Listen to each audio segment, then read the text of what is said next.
Welcome to the Cincy Postcast. I'm your host, Kevin Wallace, and before we get into today's episode, I want to tell you about our sponsors over at Streetside Brewery, one of the best Cincinnati breweries you will find over there on the east side of Cincinnati. An amazing tap room that I can go on and on about, but let me tell you about their beers. Some of the best, widest selection of beers you will find out of any brewery here in town. They have such a variety that there's always something new on tap when I go in there. It is a blast exploring all of the flavors, and honestly, I have yet to have a bad beer from them.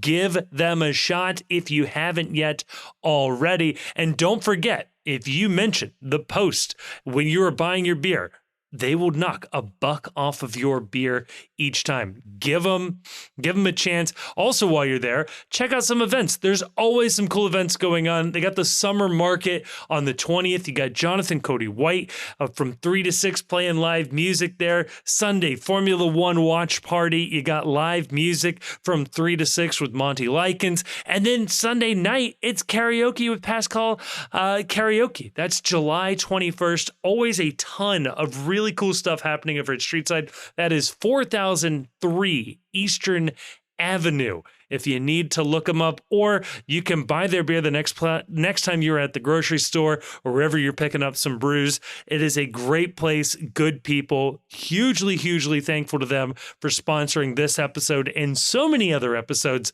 of the Postcast. And on this episode, well, we do our best not to mention that game against Charlotte, right? It was truly everything that could go wrong, did go wrong. Lucho injury, red cards, a lot of goals given up and not a lot of goals scored. What are the big picture implications? Like, we don't want to go beat by beat on that one, but what does this mean going forward? In part two, we actually get a chance to talk to Damon Gumbert, newsman for the Post. He's actually been in the press box getting some credentials, writing stories for the Post. We'll find out what it's like actually up there. What do they serve the journalists at TQL Stadium in the press box? We talk a little bit about that as well. And then in part three, Chief and I, well, we have a good conversation about the Copa America and the hosting issues that happened during the final. We also briefly mentioned the Chicago game happening this weekend. No, this midweek. Oh my God, can't keep it on track. Anyway, throw it all together. You got yourselves one heck of a postcast.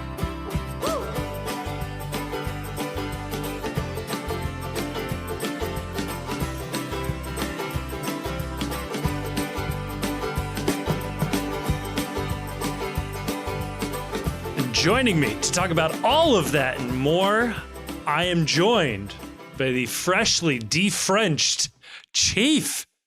Chief, how you doing? How are we feeling? Bonsoir, Monsieur Wallace. I'm happy to be back. Did anything happen while I was gone? There a couple of little news items came out here and there. Yeah. Any big games, anything that I missed that I would have really enjoyed being on the podcast for? More big game hunting? Never mind. Yeah. Nope. No. No, there were a couple of games that happened while you were away. We actually, the Post had a name that we'll talk about later, but yeah, there's a player name. It was nice to finally have the Post have a player rumor that didn't happen on New Year's Day, and that was way off. Yeah. We're back in the game. No, I missed you guys. I missed you. If Grayson was here, I'd tell you I'd miss Grayson as well. Grayson is not here. Grayson also didn't miss me. I know that for a fact. I listened to the episodes. I know that there was definitely... Oh, boy. Yeah. So you heard that then, huh? Yeah, I sure did. Yeah, no, I took some notes. I was upset with myself because, you know, I was multiple time zones away. It would have been, you guys would have started recording at around 2:30 or almost close to 3 a.m. where I was. That'd have been rough. You know, it was one of those vacations, too, where you're walking a casual 25,000 steps per day, like 10 miles on the old Apple Watch.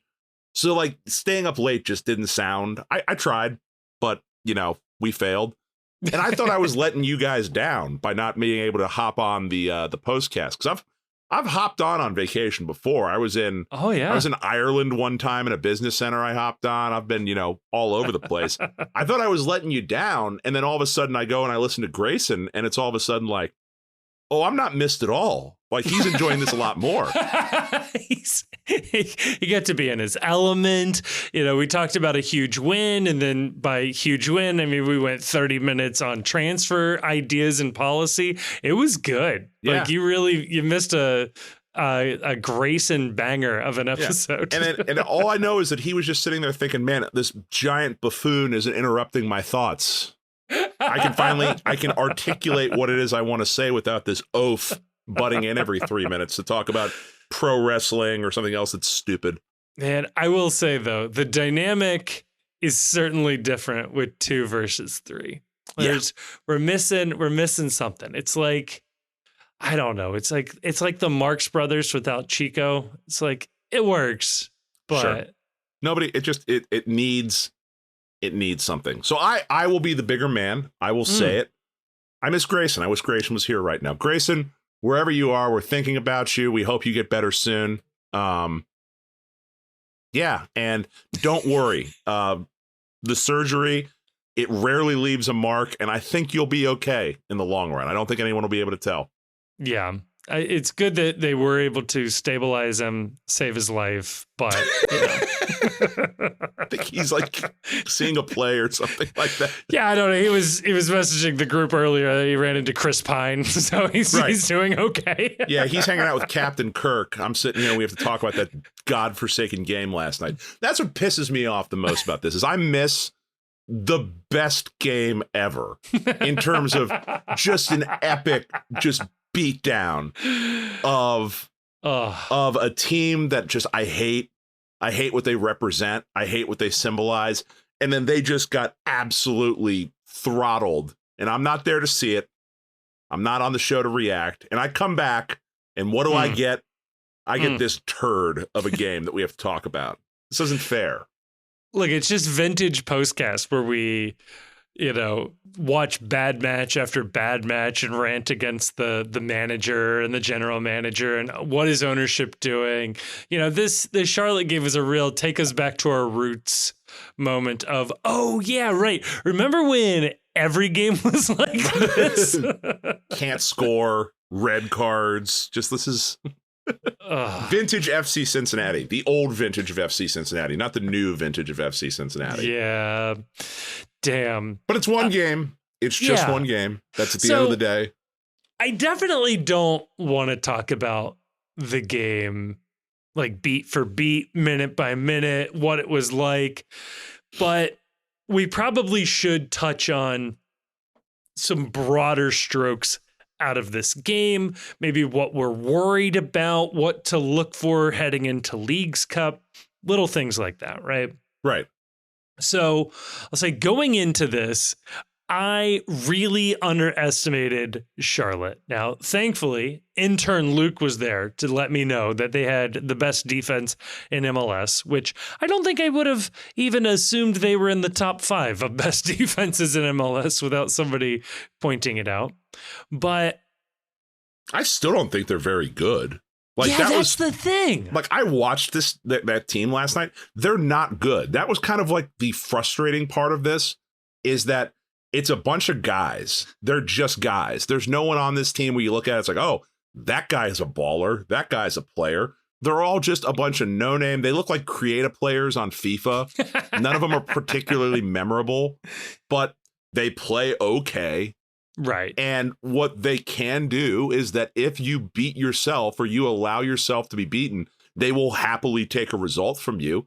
But if Cincinnati would have played their game and been, moderately more healthy or had more player availability than they had last night, I think they get that Charlotte gets the shit beat out of it. Yeah. They're just not that good. Like they happen to take advantage of a couple of bad mistakes by FC Cincinnati, some sustained poor play by FC Cincinnati. And the other thing too is that like they catch a lucky break saving a PK that would have tied this game. And I think if this game ever got level, I think Cincinnati would have run away with this game and hidden.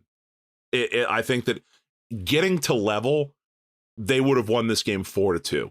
Yeah. But they never got back to level, and it allowed Charlotte to just be mediocre. And it's just tough to chase a game in MLS. It just really is tough to chase a game when the other team is content to sit back and absorb. Yeah. And this is also too, like, again, I'm focusing in on them being an incredible defensive team, right? Like that's the idea. But it never felt like they had a stifling defense. Like, it's just so weird that they have this, and yet if you were to actually sort the Eastern Conference by like the XG table, they drop 3 places in the table. It's not like they're snuffing out so many good chances and only the lucky ones are getting in. It really felt like on the night they were extremely lucky. And now I understand a lot of this is game state, right? That they had the lead and were able to sit back. But also, that is their game. They sit back and absorb pressure. You'd expect that to result in fewer shots taken, fewer quote unquote big chances, depending on your stats provider of choice, categorizing a particular shot that way. You would expect it, I would assume, to produce a lower than average XG against. And that's just not what happened. Yeah. FC Cincinnati had 3 big chances, crushed them in XG, way more shots on target. Like, if anything, Charlotte got lucky and FC Cincinnati was very unlucky. And I think I'm happy with that. I don't know that I want to say that Cincinnati was unlucky. There's a certain element of their game that was unlucky, I thought, but for the most part, I thought that they just played poorly. It was there was poor, the passing was poor.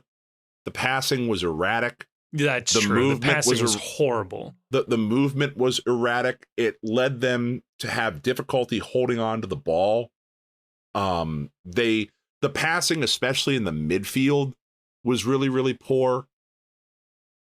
The team did not look crisp. And I think Pat Noonan acknowledges this in his post-game presser, where he said something as, we didn't deserve to be lucky in this game. And I think he is sort of seeing the same things that I saw.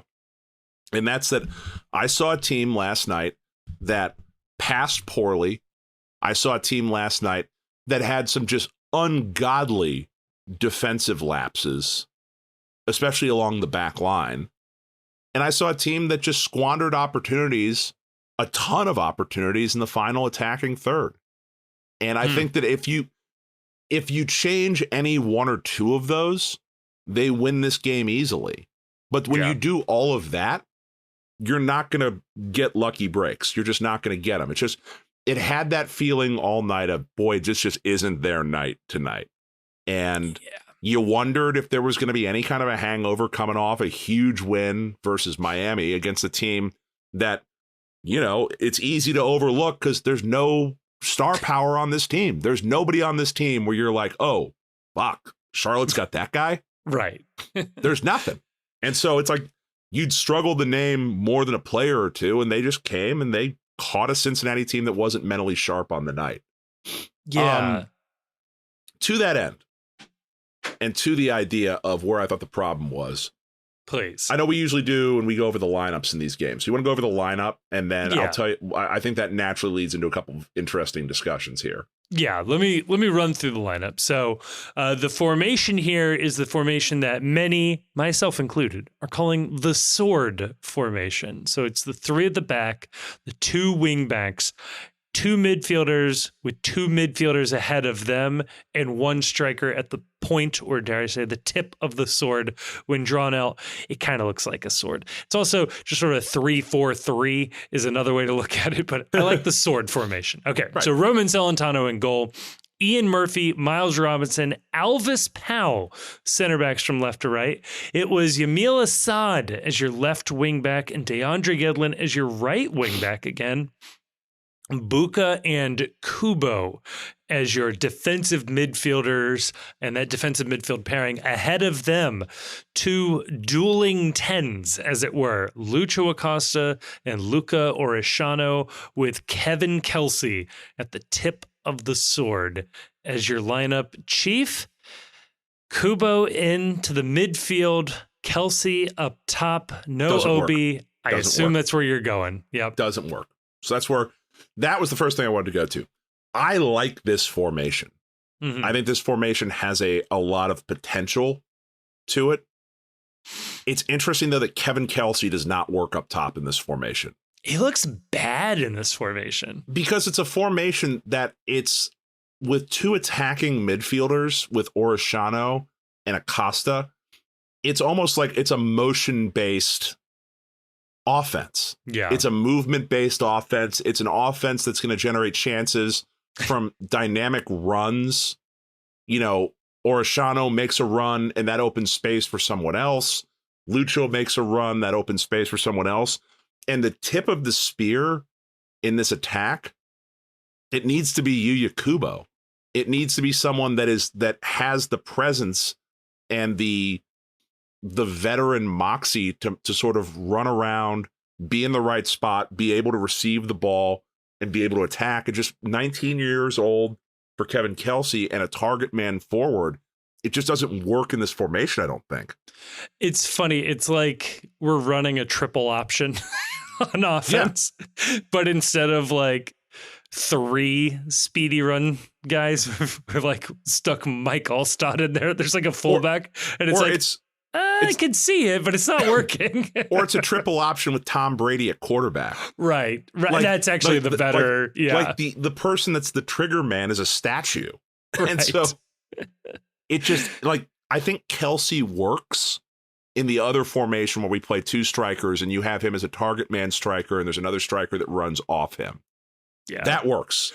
As a sole striker, I don't think that's Kelsey's game yet. It may someday become Kelsey's game, but as of right now, the way that they play, to me, if you're going to run this formation, I think that you had to move Yuya Kubo up to the striker position, and you had to put somebody else in at that defensive mid position. And it's funny that even as a defensive mid, Kubo comes away with probably 2 or 3 of the best scoring chances this team has in the second half.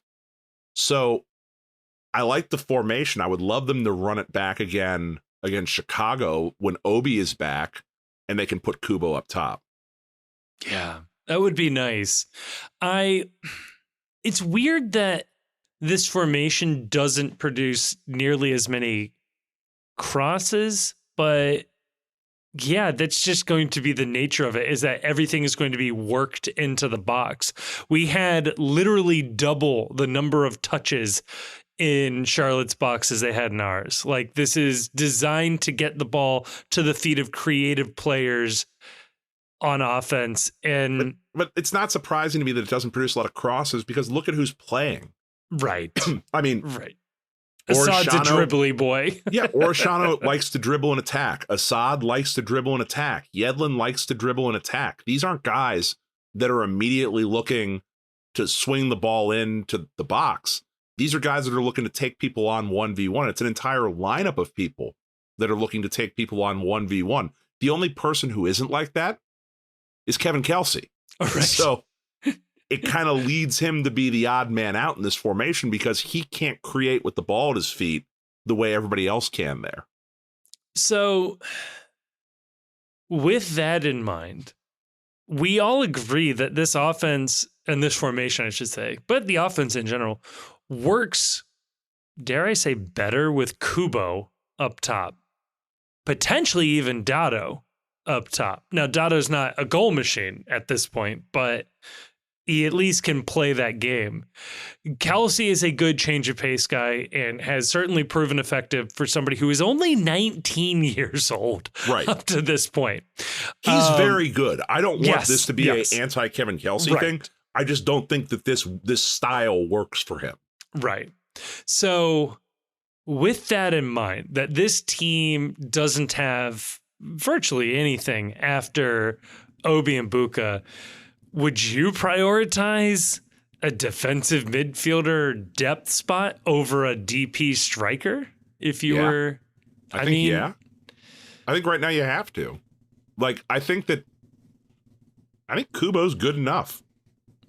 And in a salary cap and roster restricted league, good enough is gold. Kubo's incredibly efficient and effective on the season. Like, whoever you're bringing in, you're just sort of asking that they match Kubo's striker production.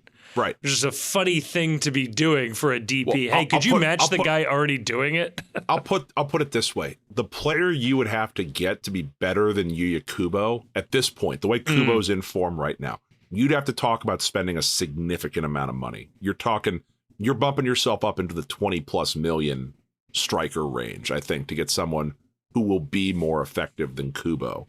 Or an ownership stake for Ronaldo, either one. Yeah, I mean, this is the problem they're sort of in right now. And it's in a certain sense, it's a champagne problem, but in another sense, it's a real problem. Mm-hmm. And that's that they need midfield depth, but if you're going to spend a DP in the midfield, that's going to be a starter. Right. And so are you dropping Obi to the bench to sign a defensive mid DP? Are you dropping Buka to the bench to sign a box-to-box mid that can play further back as a defensive player? You need depth, but your roster slot that's available to you is a starting slot. So someone's going to lose their job when you bring a DP in. But I don't want to. Right. I want all three of them. And then no more depth after that once all three are on the field. Or the other thing, now at this point, if you're going to run this formation, are you bringing in a wing back on a DP contract? Because I like what the value they're getting from Assad. I think he plays a nice game, but he's a supplemental roster guy making $100K. And he seems like if you're going to run this formation and these are the players that are there, that position specifically seems the one that is most ripe to be upgraded. Yeah, wow. Oh, man. But, of course, you could see striker makes a lot of sense. Or, as Grayson and I discussed, there's an argument for center back on this team, given how buttoned up almost everything else is. Midfield depth notwithstanding, but you're not, as we just discussed, not going to burn a DP spot on depth or pushing one of these guys to depth. Oh, man. I don't know. Or maybe you do. Maybe you push Buka to depth. He'd be a hell of a depth piece. But it would be fun, and you could rotate them. So depending on who you got, might take some time to acclimate or something like that. But on Chief, I was gonna say, you worried about anything after this game? Is there anything that has got you worried? I'll say Lucho's ankle is a worry, but structurally with the team, is anything worrying you here? Yeah, the back line, they need help. I hate to pick on the guy, but Alvis Powell can't play center back. Do not understand how he continues to get a run out ahead of Kip Keller. I don't get it either. I don't understand it. And it would be one thing if he was playing competently, but he loses his marks constantly. That first goal is 100% him just losing a dude. And this is the third or fourth time it's happened, is where it's just he gets lost in space and a guy is wide open for a shot or wide open for a header. It's happened on set pieces before. And the whole thing is that without Matt Miazga on the field, Ian Murphy works as the weakest link of a Miazga Murphy Robinson backline. When Murphy has been asked to step up, the results haven't been great. Now there's more expectations on him, and I don't think he's ready for a lot of that yet, or at least he hasn't taken that step yet for his game. Yeah. Like what kills me too about Powell starting ahead of some of these guys is Murphy can still get better as a player. And the more he sees and the more he experiences is another thing that he has now understood, has faced, and can now, add to, the bag of tricks he has seen. Powell is as good as he will ever be, if not already well on the decline in his career, right? Right. I would say the same thing about Kip Keller. Keller's probably not getting better on the bench. Probably not getting better playing for FCC too, although they seem to be doing pretty well these days. Right. I would rather Keller be the one making these mistakes in these games so that he can learn from them. And then if he keeps making them, sure, then you go, okay, now we got a guy who can't do this. But you already have that guy in Powell. So, the risk is maybe Keller learns something along the way and stops making these mistakes. Right. And then you have a pretty good center back on your hand, which I kind of thought was the whole point of signing him. Well, I mean, the whole point of signing him was depth. And unfortunately, that's the luxury is gone from that. Depth, you sign depth to eventually have to maybe play it. And if you're going to sign depth and not play them, you could have had me or you out there. Right. What's the point? I guess that the hope is, and we'll touch on this in segment 2, that there's a signing that's hopefully on the very near horizon. I think that the word that I've gotten is that there's an expectation that a center back will be available, if not day one of the window, very close to day one of the window. I think it's this guy. I don't know that, but just holding down the fort until that happens. And unfortunately, the job gets harder because Miles Robinson goes out. And look, this is a pet peeve of mine. Yeah, I'd love to read the stats on this. They probably exist somewhere. I just haven't seen them. I do not understand why you ever commit a dog-so denial of a goal scoring opportunity, why you ever commit that foul. The math does not work for me. Right. Losing a player effectively ends your game in most situations. I would rather be down 2 goals, 11v11, than be down 1 goal, 10v11. I would take my chances scoring 2 at even strength versus trying to get back 1 shorthanded. I don't understand why players aren't coached to just let guys go. Just let them go. Like, if you are beaten, let them go. You have a goalkeeper. Yep. He's got to make a play at some point. Like, give Roman a chance. Give him a chance. It's these guys, especially in MLS, they screw these opportunities up all the goddamn time. This isn't the Premier League where guys are, honed, efficient killers with the ball at their feet. Let them go. Yeah. It's one thing if it's an empty net, like the keeper is like falling down or he's out of place. But and even then, I want to know the game state, right? So we're losing 3-1 when that foul happens. The game is, for all intents and purposes, lost. 72nd minute, 4-1 versus 3-1 is basically the same thing. Losing Miles Robinson for a game and a quarter or a game and an eighth or whatever it is worse than losing 4-1. Yeah. Which, congratulations! You sacrificed 1 goal of goal differential, which, as we know, isn't even the first tiebreaker in MLS. Not the first tiebreaker. It's wins, by the way. You're sacrificing 1 goal in the goal differential tally for Miles Robinson's availability against Chicago. A team midweek. And a game that is absolutely winnable, but is now harder thanks to this moment. Right. And it's I expect better from Miles there. I expect him to understand better about what he has to do, but it's not even on him. It's just it's this problem. Let guys go. The red card is too punitive. It's too punitive.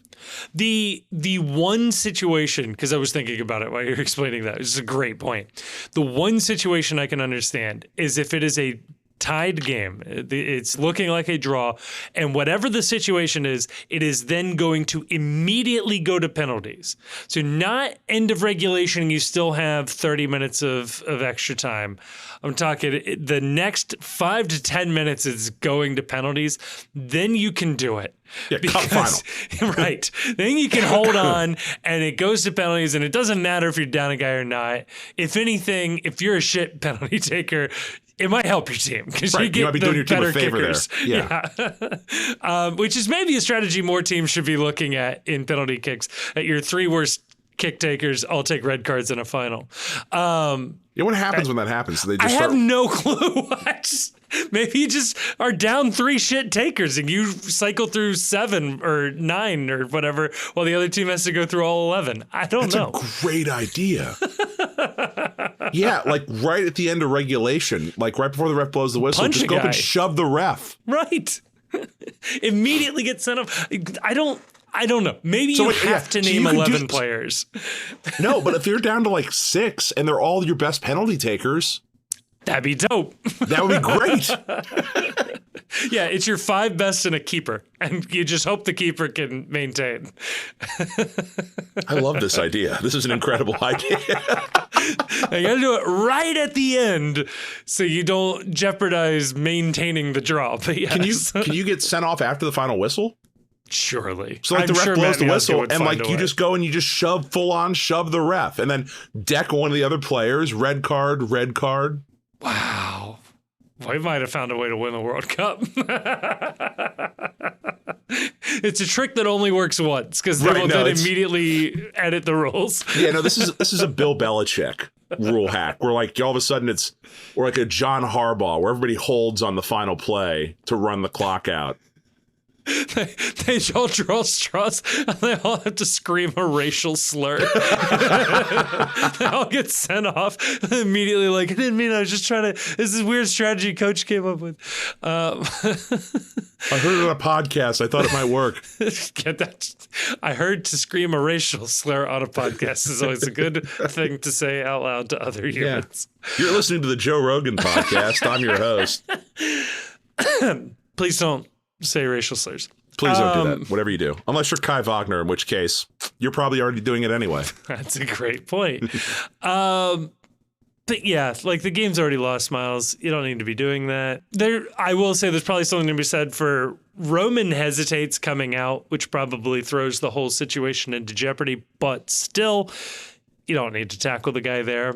And then for me, the most noteworthy thing is Lucho goes down. The team actually plays the last 10 minutes or so down 2 men, and X-rays are taken after the match. They show negative, which is good, but I personally am worried that they had the thought to do X-rays. I don't know how often they're doing X-rays, but I don't like that it hurt or looked bad enough for them to do X-rays. So does he play Wednesday, Chief? No. I wouldn't I'd be think surprised. so. We'll find out if he trains tomorrow and he's back out training. We'll see. The thing is, though, is that Obi and Lucho, like they lead the universe in times where I assume one of them might be dead. Yes. And it turns out that they're fine a minute later. So happy that the X-rays were negative. That's always, positive. Positive. Yeah. So that's good. Yeah, that sucked. That would have just been the shit cherry on top of everything for this game. They had chances, man. Like, I'm mad that Lucho missed the PK. That's annoying. Getting a PK saved it should be an unforgivable sin for a PK taker. I understand I hold Roman to the expectation of save every PK. Yes. And I hold Lucho to the standard of make every PK, and that sucked. That would have gotten us back into that game nicely, I thought. It was annoying because Kalina, I think, had given up every penalty he had faced either this year or going back the last. Weirdly, their goalkeeper, also Kalina, something like that. And and Lucho had been perfect for like 2 years. So of course, something had to give. He was due. Yeah, as I said. But Do I don't better. know. And then, Orishano scores, and then that's wiped off by an offside that, I don't know, never got a good replay as to how offside anything was, but... I think it was Assad that was offside in that one, so that's it was always offside annoying. in the build-up, right? It wasn't even in the strike. It was like, yeah. I hate that, although was a big fan of them taking off one of Charlotte's goals, so that was good. Right. And yeah, Kubo had a couple. There were a bunch that went off the post. So, like I said, FC Cincinnati was firing shots all night. It was just, yes, they should have been much sharper. Agree with Noonan. Didn't deserve to be lucky. But at the same time, I don't hate necessarily how things went there. Weirdly, not what I would have guessed. We had a higher passing percentage than Charlotte by 1%. I think that where we lost the ball was a lot worse than where Charlotte lost the ball, which I think matters tremendously because the midfield just did not look sharp. I didn't think Buka had a very good game. I thought Kubo was okay, but Kubo's best work was coming on the offense. It wasn't on defense. Right. The highlights of Kubo were those rockets that he hit. Yeah. Yeah, he's just feeling it now. He's forgotten how to speak defensive mid. He's just now, his brain is thinking like an attacker again. You can't keep doing this to him. Oh, speaking of Kubo, I was not at this game, but according to one member of the Discord, said that in a PA in-stadium announcement that they mentioned, let me see if I can find this here. I want to get it right. During halftime at the stadium, they announced the season ticket member of the match and said he orders the Kubo Bowl at Chipotle. So really, I think it's the fan of the match or whatever is the true listener of the postcast. And if that was you, hey, thanks for listening. Job well done. Job well done representing the 12s right there. I appreciate that. I appreciate you. That's really funny, actually. I didn't get to hear it because as soon as halftime hits, I immediately bolted into the to go use the men's room into my covered section right there. Oh, speaking of, Chief, I'm done talking about this game. I don't know. Is there anything else you want to mention with this one? No, it's fine. Like we said it before, one loss isn't the end of the world. I am worried-ish, not worried, word's a strong word, confused as to why this team plays so poorly at home versus the road. I don't understand that this year. It's a very weird thing. Of the 5 losses, 4 of them are at TQL Stadium. It's just the exact opposite of last year. I don't get it. But they're top of the table, so I don't know. Yeah, they're top of the table. I'd feel better if I wasn't absolutely certain that like Columbus was going to be tied with us like in a week or two. So, okay. It's worth pointing out that Columbus is on a tear for the fucking ages right now. So going back their last 5 games, they beat LAFC in LA 5-1. Biggest home defeat in LAFC history. They beat Toronto 4-0 before that. They beat Nashville 2-0 before that. They beat New England Revolution 5-1 before that. And they beat Sporting Kansas City 4-0 before that. What's funny to me, though, is that of the top 6 teams, and there does seem to be a very clear top 6 in this league right now, all of them lost except for Columbus in their last game. Now, Miami was off and Columbus played LAFC, who's 3 in this list, but very funny that the clear clubhouse leaders of this league all took L's. So Columbus has a 45-19 goal differential. That is absurd in this league. That's just unfathomable. Only 21 games played, so I'd expect that against number to go up a hint, but based on their last 5 games, not by much. So they've played 2 fewer games and scored 2 more goals than Cincinnati has.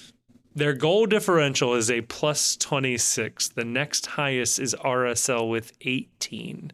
That was where Miami was earlier in the year. Miami's cooled off a ton. Wow, we helped. We helped that a lot. Taking a 10-point swing there, but yeah. Right.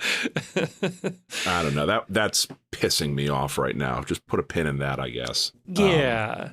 We beat them, though, so that's something that we can always think about. Yeah, we'll always have that that one regular season win. I think I know where you were going, though, before I mentioned that, Kevin. Yeah, so you did talk about leaving your seat and going inside. Chief, what else was inside? What else was inside was the Mac Daddy dog in the First Financial Club, which... What entails a Mac Daddy dog? The Mac Daddy dog is...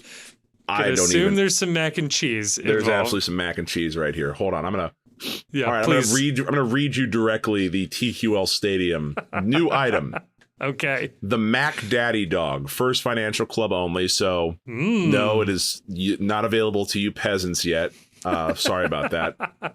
You're the guinea pig. I know. A loaded hot dog with pulled pork, mac and cheese, barbecue sauce, and jalapenos. Whoo. Yeah, no room for coleslaw? Jeez, oh, come on. I know. No vegetables can be found on this sort of an item right here. So I did in fact go and order the Mac Daddy dog from the First Financial Club. And all right, so I promised I would give a review. Please. And I'm a man of my word. So ordered the Mac Daddy dog. It was available at the South End concession stand. I don't know if it was at the North End concession stand of the First Financial Club. So right in front of the entrance where you walk into the club. Okay. Ordered it. First thing you notice about the Mac Daddy dog is, number one of the rare food items where it looks exactly the same in the picture as it does in the when you order. That's good. Number two, this bad boy is heavy. This is a substantial food item that you are ordering for the low price of, I think, $13. I don't know. It was a little pricey. We'll put it that way. But it was heavy, and I would say the weight probably stacked up favorably to like an old school Chipotle burrito. Wow. Back when they cared about giving you a full portion. Wow. Delicious. It was really, really good. It's a quality hot dog they're using. It's a large, like, we're talking brat size hot dog. Yeah. That's on this thing. It's about... Is it a clean, crisp bite when you bite into it? Yeah. No, it's really good. It's a good bite. The mac and cheese is that creamy, sort of like whiter sauce mac and cheese. Yeah. So it's good mac and cheese on there, good pulled pork, large fresh slices of jalapenos, not the pickled jalapenos. They were fresh slice jalapenos. Oh, that's a good call. Yeah, I sort of assumed the pickle ones. No. Okay. We're talking full actual sliced jalapenos on this bad boy. Wow. Yeah, no, it was very, very good. I was gruntled greatly by my experience. Well, one day when I'm rich enough to get into the First Financial Club, I look forward to it not being there as a seasonal item. But I honestly think that they should make this a full-time menu item. I will order this every single match that the Mac Daddy dog is available. Speaking of slightly different but still related, hot net conies at Skyline just need to be the regular coney from now on. My God. I agree. So good. So good. No, I like this idea of ridiculous food items. They should have a ridiculous food item for sale at every match, and it should be at a different part of the stadium and make it sort of like an adventure quest to go find each one. Man, it does kind of remind me of our cheese coney for every market in MLS mission. I still think that's a good idea. I still think that plays. I don't know if the Reds still do this, but there used to be like the Smoky something lounge or something where they would serve like whatever they could find as like the proxy for the opponent's mascot as the dish. Oh yeah, like they had like smoked cardinal the one time. Yeah. It was like actually quail or something, but yeah, It was like pretty exotic stuff for what you'd expect to find in a stadium. It was really funny and I really enjoyed that. I don't know if they still do that, but I'd be down with that. That'd be fun. We could do something like that. Anything else in this game? I'm done. There's another one coming. Hopefully, Lucho is healthy, and may the XG be more in our favor next time. Damn. Indeed. Let's go to segment two. Let's go to segment two. So segment two, we're able to bring on Damon Gumbert, who is actually writing very real written pieces for the Post, and with, I guess, very little fanfare or notice, has gotten some press credentials to the last couple of games. So we talked to Damon about what it is like to be the Post secret agent in the press box. No, he's actually a regular news guy. And so we had him in the on the show to talk about his experience there, talk a little bit about the latest player signing out there, how to pronounce that latest rumored player's name. So you'll want to listen for that. We probably butcher it, but it'll be a starting point for you. Then in part 3, we're going to touch on a couple of little news items that caught our eye. We'll mention Chicago, and then we'll get you out of here. Before we get to the next part of the episode, I do want to tell you about our sponsor, Cincy Shirts, which is now the home of official Cincy Postcast merch. This is so exciting, and we really never thought we'd see the day, and yet here we are, alive and actually seeing the day. Cincy Shirts has been with FC Cincinnati from the beginning. They've been with the Post for ever now, from the beginning, our very first sponsor. So happy to have them along for this journey. There are 6, count them, 6 different shirts available at this time of recording that you can purchase from their website for real life. This is, again, a real thing that you can do. As I'm sure you know, but I will remind you, they have 3 retail locations, including Fort Mitchell, Loveland, and Oakley Hyde Park, where in those locations they can print on demand. If they don't have the size of something you want, you can print on demand. I assume this means postcast shirts as well. Give it a shot. Let me know how that goes. If for some reason you do not want to purchase one of our shirts, I won't hold it against you. You can use promo code ThePostCincy. That's all one word, all caps, ThePostCincy, for 10% off your next order. This also works with Postcast shirts, so please don't pay full price. Make sure you knock 10% off for yourself on that one. Spread the code far and wide, I guess, and let them know about Cincy Shirts, and let them know about the podcast while you're at it. Otherwise, the code doesn't make a whole lot of sense. But again, a huge thank you to Cincy Shirts for sponsoring this episode and so many before it. And if I do see you out there with a t-shirt, I will be embarrassed for you, but I will probably give you a high five and tell you well done. So again, thank you to Cincy Shirts. Thank you to you for buying shirts and using that promo code. And here we are, part 2. Again, rather than really talk about this match, we might as well go to somebody who got to watch it from a unique angle. Happy to bring on the pod, making his pod debut, one Damon Gumbert, actual newsman for the Post. Damon, how you doing? I've been better.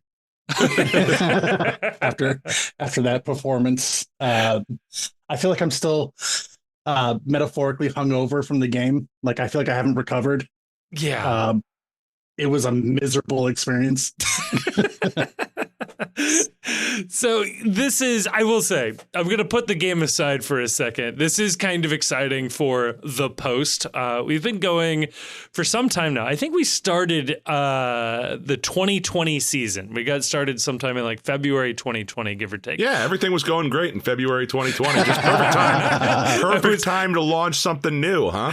Full of optimism, ready to go. But a lot of people don't know the podcast didn't come till later. And it was ostensibly a written news-ish site. And it's really nice now with Damon, you coming on board here, that we are truly back to our roots in actually writing. And I just want to say, first off, thank you for actually putting content on the website. It justifies the web hosting fees for actually having a website. So that's key. But no, you've been writing match previews recently, reviews, and then, of course, a story that went up late yesterday. But yeah, Damon, what was it like in the press box as a credentialed member of the Post Cincy? So I've been to two now. I went to the Philadelphia match and then this last one with Charlotte, and two completely different experiences, as you would expect from the games. Yesterday, the vibes were weird, even in the press box. It was during the Philadelphia match, it was full. Like the entire place, there was people everywhere. It was I think that was the Juneteenth match. So it feels right. Yeah. It was packed. It was obviously an incredibly entertaining game. The vibes were high. It was awesome. And then yesterday, just from the minute I got there, significantly less people in the press box. And I was like, this is weird. And then I kind of was looking around the stadium. It felt like there wasn't as many. It took the stadium a long time to fill in. And I was kind of like, this is not like the bodes aren't well for this. Like it just feels weird. But being in the press box is awesome. It's a great view. It's a great view. Being there, being able to have my laptop or my iPad, depending on which one I decide to bring that day, is so much easier than trying to tweet from my phone while watching the match. That is the persistent struggle I have, because I am actually there to watch the game, usually in the stands, but then I also want to send out a couple of timely tweets. And I got to tell you, the Wi-Fi in the stadium, not great. How was it in the press box? Does your internet connection work? They have their own press Wi-Fi. The rich get richer. I know. So now that I've been there once, every time I go to the stadium, I'm just automatically connected. So I think I went to a game in between these two press appearances, and I was still on the press Wi-Fi, just tweeting away on my phone. But yeah, it's cool. They have a really nice setup. Again, great view. You can see the whole pitch. The only times where it kind of becomes like I have to like get out of my seat to kind of like watch is when they're on the side of the pitch that is closest to the press box. And then I'll have to like put my laptop down so I can see better or get up out of my seat. It's just, but it's a great setup. Okay, so I gotta ask then. Yeah, yes, I gotta ask then, because we hear from usually the road warriors that end up going to all of the away games. They always have their takes on the best spread at another stadium, but I don't think I've heard anybody judge TQL Stadium's spread for the journalists. What is on offer for a match day? It's been different both times that I've been there. The first time, I believe they had pasta, which I didn't partake in because I was too nervous about just. I think I tweeted it that I had was struggling with imposter syndrome being there, and I just like was guzzling water, like that was it. I couldn't do anything else. It was bad. But yesterday they had chicken tenders and I think some barbecue brisket. Ooh. That you could make into sandwiches. They always have little snacks as well, like cookies, which I had like 5 or 6 cookies. You always got to identify where the dessert is and go for the dessert. I remember back in the day, the Bengals were notorious for being incredibly cheap when it came to press box food. And this is back in the old Riverfront Stadium days. They would routinely just have out hot dogs, baked beans, and Little Debbie individually wrapped brownies. But sometimes they would have Little Debbie individually wrapped carrot cakes, and those would usually be gone by halftime. Except one time, the carrot cakes were back out at halftime, and a member of the press actually shouted down to the rest of the press box, "Hey, they've got the carrot cakes back." And an entire wave of people covering the team just en masse down to the press buffet line, grabbing up as many little carrot cakes as they could. That's shocking. I didn't think the Little Debbie's carrot cakes would be like a run out of your seat kind of thing, but okay. No, it's prison mentality. If they're feeding you gruel every day, and all of a sudden one day it's not gruel, you're going to think that that's a gourmet 5-star meal right there. It's high school lunch behavior. It was different. It was a different era. They won like 2 games a year. You had to find some way to make yourself excited to show up for work, I guess. Somewhere. Yeah. You find your joy where your joy resides, one of those kind of things. Makes sense. So David, imposter syndrome might as well be like the slogan of the post. Like, truth. The whole goal here was to literally fake it until someone noticed. So I'm not even going to say make it. I'm just going to say until somebody caught on. Nobody's caught on yet. It's been fun. Nope. But you're obviously a fan of this team. I don't know if that blows your cover if you end up back in the press box. But I would never have said it otherwise. Was there any cheering in the press box? Did anybody clap at a goal or anything? You don't have to name names. I just want to know if it's happening. Oh, yeah. Was it you? Hang on. No, it was not me. Okay. I am smart enough to just do a fist pump. Good. Like if something cool happens. That's tasteful. Rule number 1 when you're someplace you're not really supposed to be is don't draw extra attention to yourself. Exactly. Yeah, I don't go out of my way to talk to people. But that's just me in general. I'm not gonna smart. I'm gonna hide in plain sight. But yesterday's game, a couple of guys next to me, but when Lucho scored, they like cheered. And Patrick O'Leary came down and was like, no. You cannot do that. That's so good. You said the pregame meal or the provided meal was chicken tenders. How many tendies did Pat Brennan put away? You know what? He's never there like early, so I don't know if he had any. Wow. At least that I've seen, but I'm sure he could have put down quite a few. They ran out when I got there, but I think they came out with like a second helping because nice. I saw them again later and I was like, damn, I bet those are fresh. But no, I'm already full because I've eaten like 6 cookies and a piece of cake. There was no announcement that started an en masse rush to the attendees. No. So the view is good from up in the press box. Like what is the? Yeah. I'll put it this way: is there anything that when you're up seeing the game that high, that you see differently from the perspective of the press box that you wouldn't see when you're actually out among the commons or the pores? I think because you're kind of on the sideline, I've viewed games from multiple sections in TQL. Obviously, the Bailey, it's kind of hard to watch the opposite side of the field when you're standing in the Bailey. Same opposite Bailey.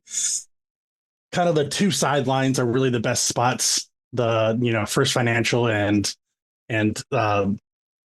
the other rich people spots. Pitch view, sir. Pitch view. Yeah, pitch view. Sorry, my bad. Having kind of like a higher look, I think helps with watching the game actually unfold. Because I feel like if you're closer to the pitch, you're watching what's directly in front of you.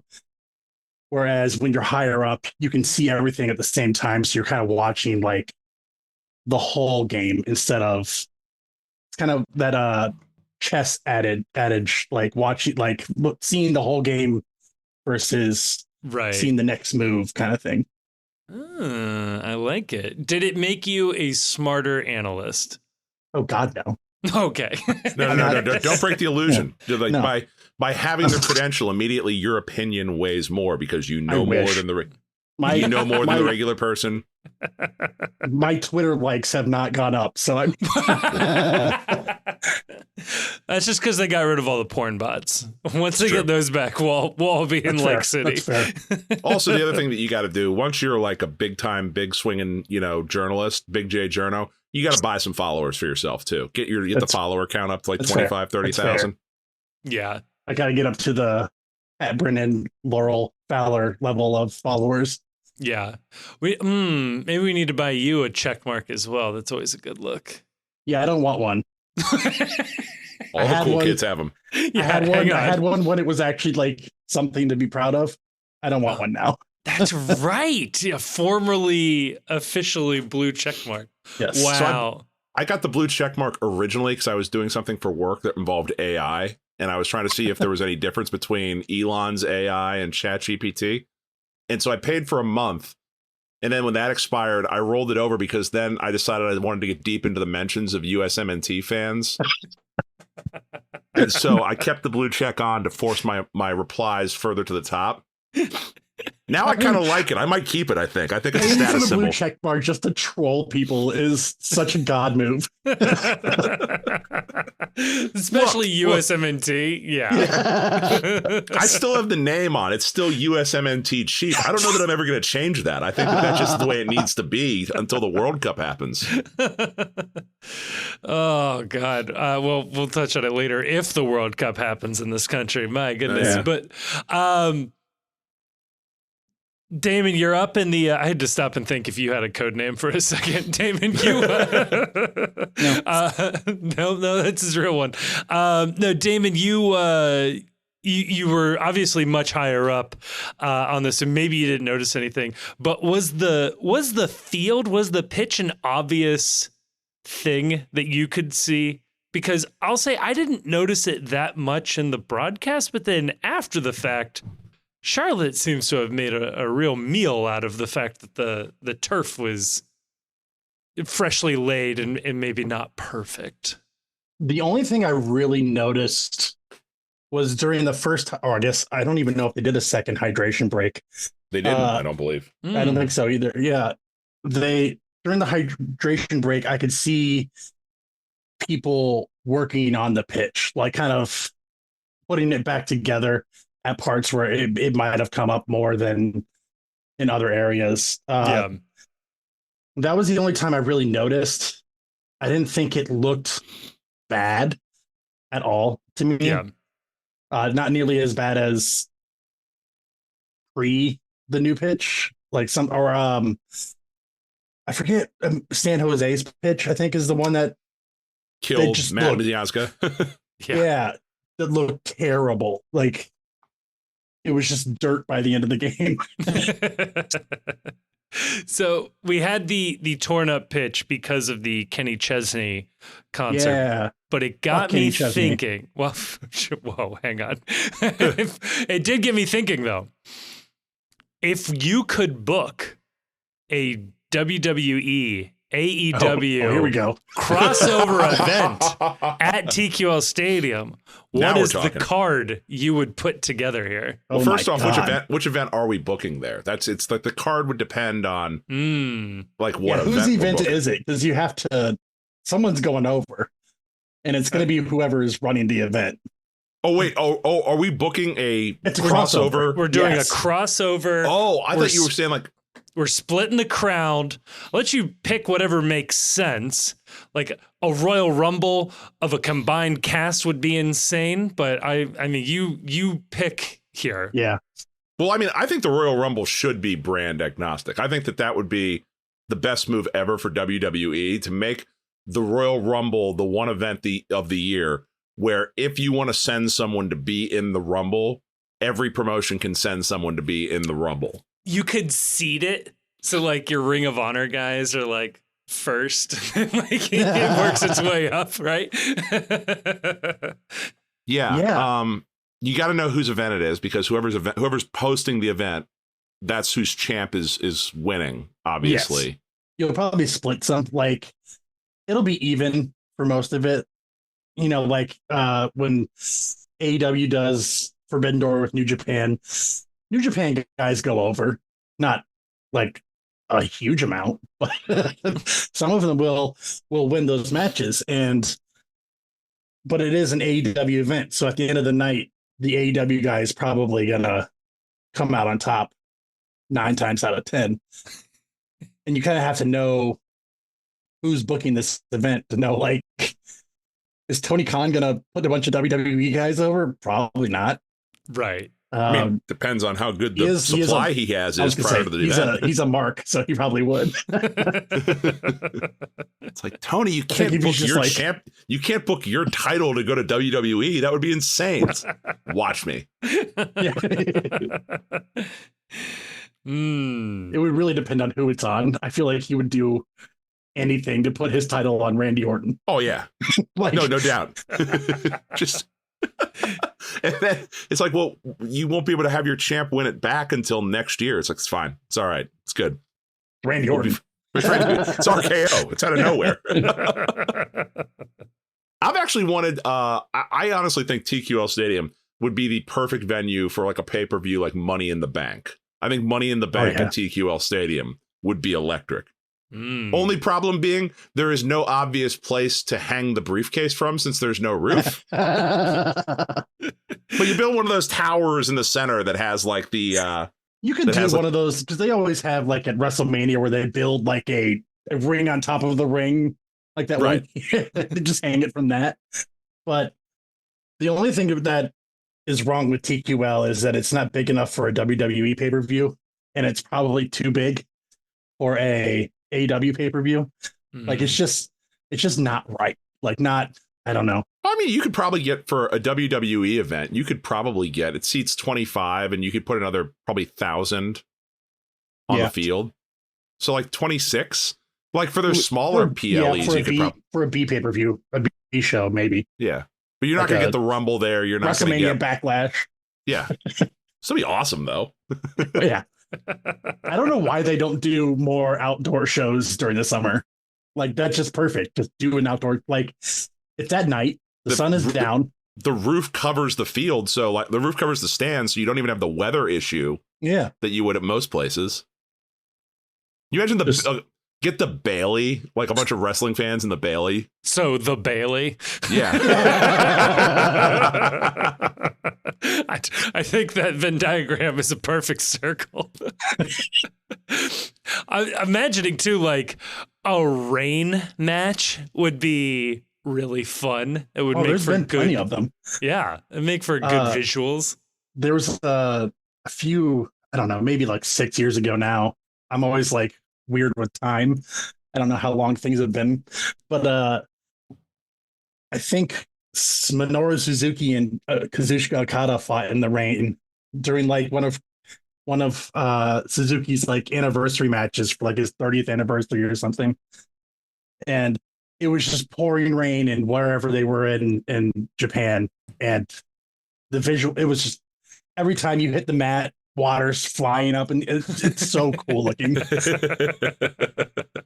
Just like out of it, it's like an anime you're watching. Okada is in fact the Rainmaker, so he is. It was probably him who did it. It was all fake. No, those are chemtrails. That's what makes rain. Everybody knows this. Of course. Well, not to actually make this about soccer for a second, but Damon, you also wrote up on the website there, and we'll use this as our opportunity to talk about it now. FC Cincinnati close to deal with Nigerian centerback. I've got it here, Chidozie Awaziem. If somebody has a better pronunciation, I'm sure there is one. That's what I'm going with for now. You just need to get Obi onto the pod to tell us how to say it. And we'll figure out a shorthand nickname for Awaziem as well. But that's what I've got for now. But yeah, he the rumor is, of course, started by The Post. Source familiar with the deal told The Post that Nigerian centerback Chidozie Awaziem close to signing for FC Cincinnati. He's a centerback with a wild resume. Senior career comes up obviously in Nigeria, but then catches on at Porto, one of the largest clubs in Portugal, goes out on loan everywhere. Plays a little in Spain, plays a little in Portugal, eventually does make that move to Boa Vista, which is a club, if folks are not familiar, had some run-ins with MLS clubs in the past. They've not paid transfer fees in the past. I want to say it was Brian Reynolds, American right back or left back, was allowed to leave the club free and clear because he was able to prove that they weren't paying his salary, which is a problem. But while at Boa Vista, he went out on loan to a Turkish club, and then he went out to Hajduk Split, which is a Croatian club. He's been all over the place, but I will say he's 6'4", 27 years old, signed on for a big European club, and then loaned all over Europe. Did we just find the Nigerian Matt Miazga? I mean, it's virtually identical resumes here. I don't know. David, should we be hyped for this signing? I'm going to go, yeah. That's the spirit. I mean, this back line has just been murdered with Miazga and Hagelin both catching those injuries, and now we're gonna miss Miles Robinson for a month to the Olympics. I mean, maybe who knows? The Right. United States might get knocked out super early, like they tend to do with everything else. Wouldn't be shocking. Yeah. So adding some depth to this back line seems like a no-brainer, and having someone with bona fides like this man, and the fact that he is, from what I was doing my research, he's played a lot of full matches, 90 minutes, bell to bell, and that's something we don't have a lot of right now. It doesn't seem like Kip Keller can go full match. Ian Murphy probably shouldn't go full matches. Sometimes he seems to get lost late in the matches. But yeah, I think just adding depth is what we need, especially at center back, which is funny because that's what we tried to fix during the offseason. And now here we go again. Right. I think the problem with this is that it's hard to evaluate this as a signing until we find out what the terms of the signing are, if it happens. So number one, Right. I think that we're all in agreement that our sources on this one, or the sources that we've had reach out to us on this one, indicate that this is in the works and that the discussions are pretty advanced, but it's not finalized by any stretch of the imagination. Right. So how do we pronounce his last name again? Sorry, I'm going to butcher this for the rest of time. Awaziem is what Awaziem. Awaziem. I hope that's right, because I'm never going to learn another pronunciation. Like, This is it. that's just the way it is. The issue with him, he is, as best I can tell, looking at this, he's under contract until 2025, which means this is not potentially a free transfer unless there's some release agreed to, which I wouldn't expect. Maybe, I don't know. But Yeah. so either this is a case where we're paying a transfer fee, which, you know, depending on what that is, that impacts how much he hits the salary cap for. Yeah. Or it's a loan, which Albright has shown that he's pretty open to and pretty adept at when it comes to acquiring players. Based on the resume for this guy, Awaziem, is that what we said? Awaziem, yep. Awaziem. Based on Awaziem's resume, I'm okay with this as a loan or a low, hopefully not TAM, but like low max budget, like under max salary budget charge signing. If it goes into the TAM threshold, I don't know. I'm going to have to see something on the field before I can tell you that I'm stoked about this. They need bodies. Yeah. So anyone they're signing is probably helpful at this point. Yeah. But the dollars are going to make a big difference to me here on this deal. Yeah, I'd agree with that. Completely fair. It definitely feels like, and maybe this is the answer we ultimately get, but he does feel like if you were trying to find the like for like replacement here. Does feel like the Matt Miazga roster spot replacement. And maybe this is where we learn exactly how much of Matt Miazga's salary is quote unquote refundable, if it's just the salary charge or if it is the full $1 million plus with the TAM. And maybe that's what we sort of get with the deal. But it would make sense for a loan for the rest of the year with the potential to buy the transfer fee, or to pay the transfer in this winter. It's also entirely possible, like I mentioned, that Boavista is not paying him or is somehow missing paychecks, and he's able to walk away for free, which would be sort of the dream scenario here. So, nothing like getting a guy where he's going to be tied up in international litigation. That would be hilarious. Well, Love look, that for us. Was it Mascara that we stranded in Canada for like 3 weeks or whatever it was? We're used to this. They didn't figure out the visa problems. Yeah. And he was fine. Like, he turned out okay. He's doing great. He's thriving. Yeah, it's it's a Home Alone situation when it comes to players. You just leave them places and see if they can fend for themselves. That reminds me, I don't know where else I'm going to be able to say this, but I just need to say this to the world. Wolverhampton has a social media in-house show covering and featuring the many players that they have out on loan that they call Lone Wolf. And I just want to say that's a really good title for that. Yeah, they needed props for that. It's a good interview with Yersin too. It really is. It was really well done for him. Good English for the kid too. I didn't know that he was that fluent in the language. That was kind of cool to see. Well, I don't know if you knew this. He lived in America for a little bit, so hopefully I heard that he spent some time living in the Midwest. Hopefully he picked up a word or two. We all miss our son. We all miss him. Although I have noted that we are kind of doing the Joe Sue thing with him. 100%. Yeah, no, we got to let it go a little bit. So the difference there is Joe Sue moved to a, if not equal, a lesser step. Mascara, we all have hopes and dreams and aspirations for. He carries with him the dreams of a Gary nation. Go forth, be fruitful, multiply. So God. Do we, I guess, go around the horn? Do we think this deal gets done? I'm going to say no, just because the Post reported it.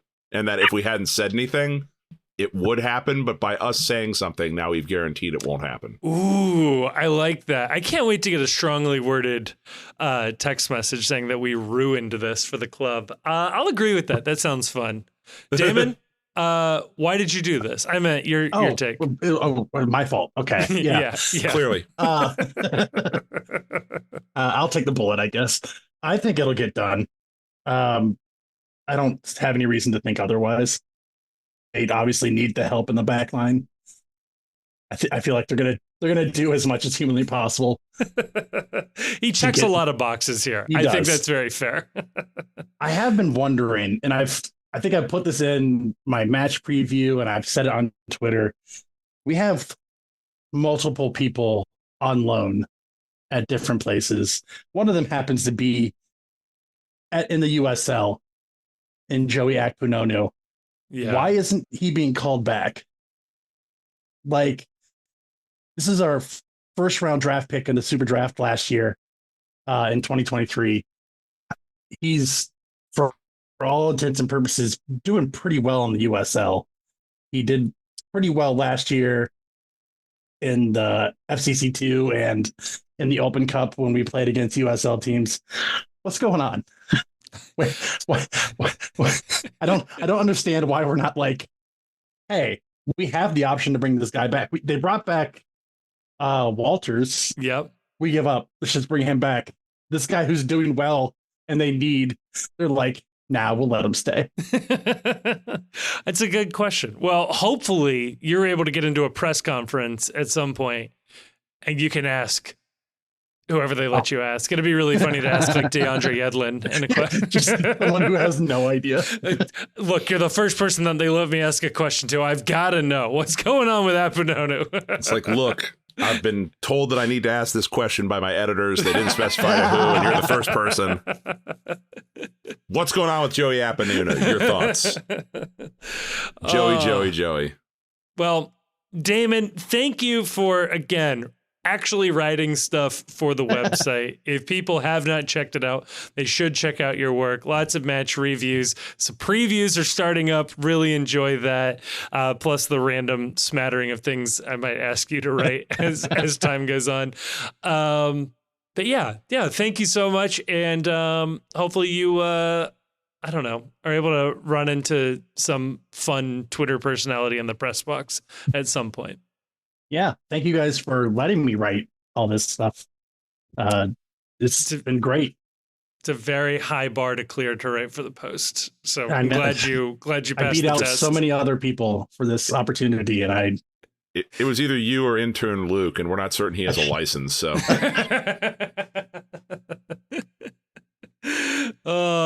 thank you so much, David. Thank you guys.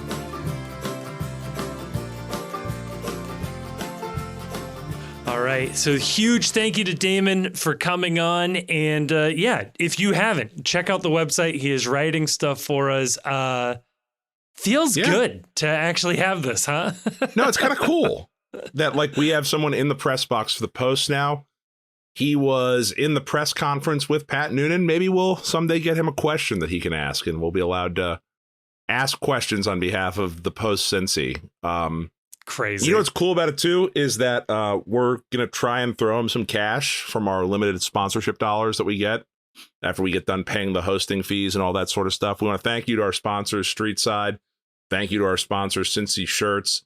Yep. And if anybody else wants to add their name to the hat for sponsorship, I would like to, I don't know about you, I'd like to start paying Damon to go to training, to be there with Laurel and Pat and do some more cool stuff. So if you're interested in sponsoring the Postcast and sponsoring Damon, DMs are open. Please hit us up. Yeah, absolutely. And if you don't, at the very least, go get a beer at Streetside. Go get a shirt from Cincy Shirts. Tell them the Post sent you. Man, maybe one day you could buy a Streetside shirt at Cincy Shirts, and then it all comes together. It's all just everything is synergistic right here. God, I'd love that. I gotta get to Streetside. I haven't been to Streetside in too long. I missed that over. I was gonna say I missed it with over in Europe. The beer quality in Europe, Belgian beer was phenomenal. Love Belgian beer. Belgian beer was great. But on the whole, when you're just out and about in Paris, beer selection's not great. And so we did this when we were in Brussels. We did this chocolate waffle and beer tour, which I hard recommend. Incredible. If you found yourself over there, I can give you a name. Hit me with a DM. And our tour guide did indicate to us that she'd spent some time in the United States, and we're like, yeah, the beer. You're way more advanced at beer than we are. With us, we do our own styles very well, but the insanity of what you guys do is endlessly fascinating to us. Yeah, that makes sense. I told her about Streetside. I explained to her. I had to explain to her I was a podcaster, which was very embarrassing for the people I was with. But then I explained to her Streetside. We were actually looking on the website, and she was looking at what was on tap. And she was looking at various milkshake IPAs, and she's like, what does that taste like? And all I could say was delicious is the only answer to that.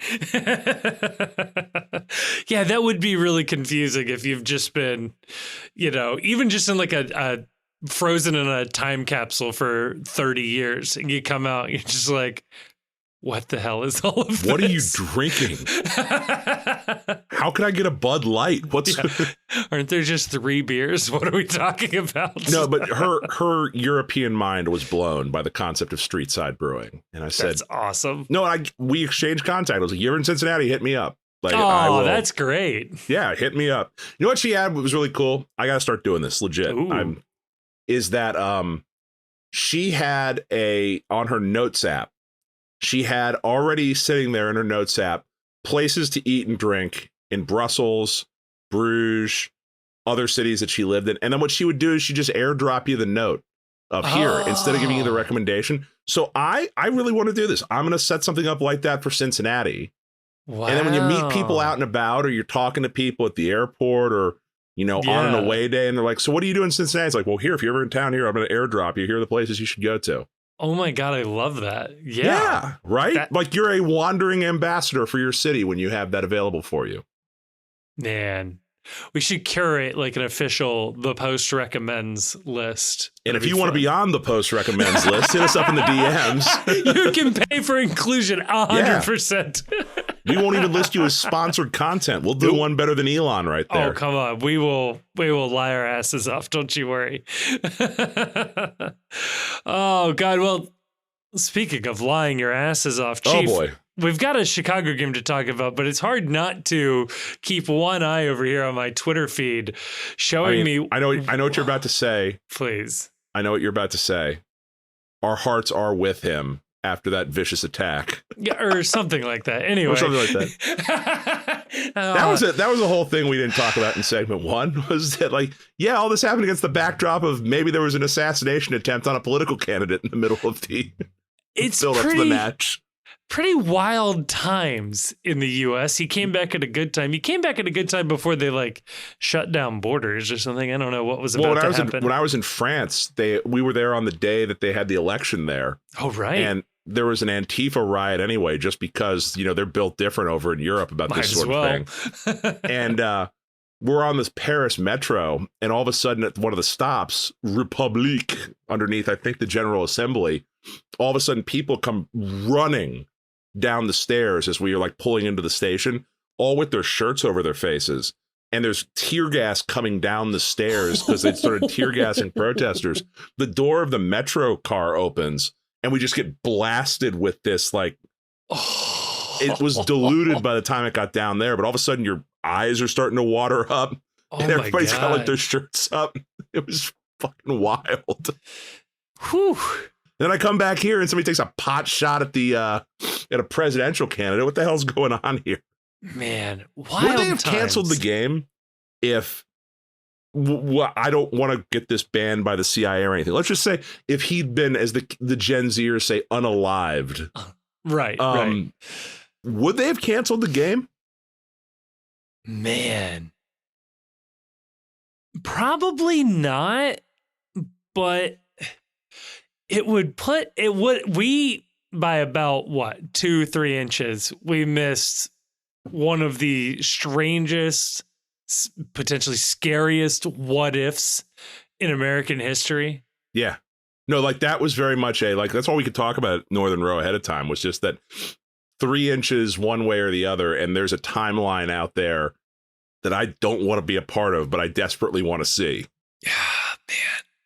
I don't know. I don't know either. This isn't a politics podcast. It's not. But it's not. I forgot to bring that up in segment 1, that this entire thing happens against the backdrop of one of the strangest days politically that we've had in a while. And that's saying something, given how many strange political days we've had. So, okay, not a politics podcast, but I am curious. Gut reaction.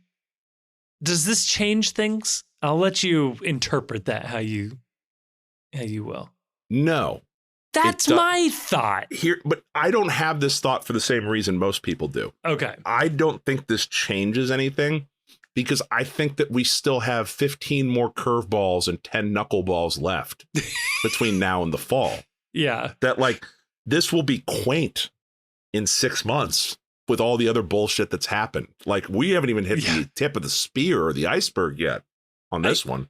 I don't know if Jonah was quoting somebody or if this is an original thought, but he threw out in the group chat that in 10 days we'll all forget that this had happened. And it does kind of feel like that's on the table as well. Yeah.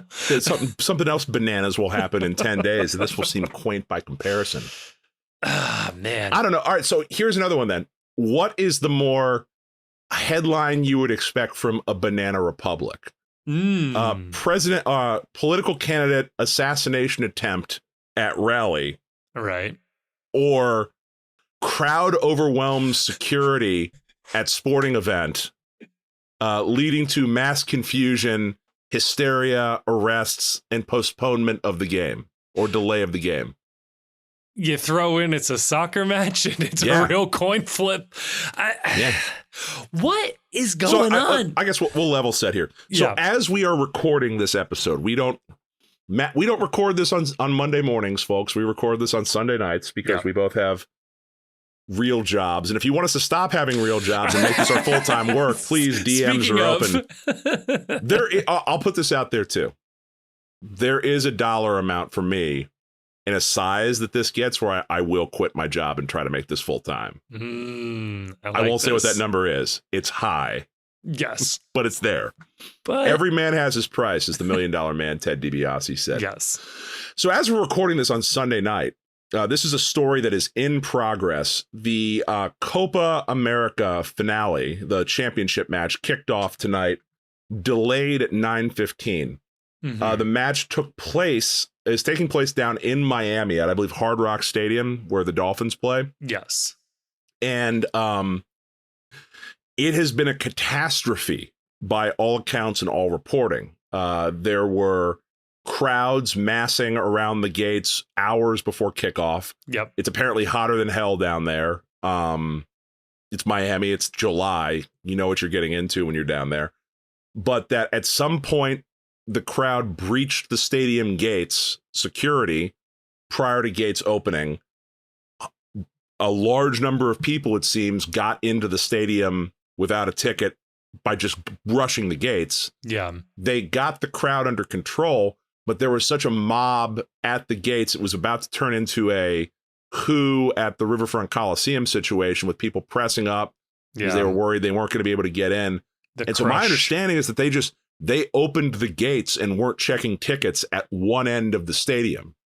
But at the other end of the stadium, where security hadn't been breached, they were holding and not letting anyone in. Right. Even people who had spent thousands of dollars on tickets to get into this match.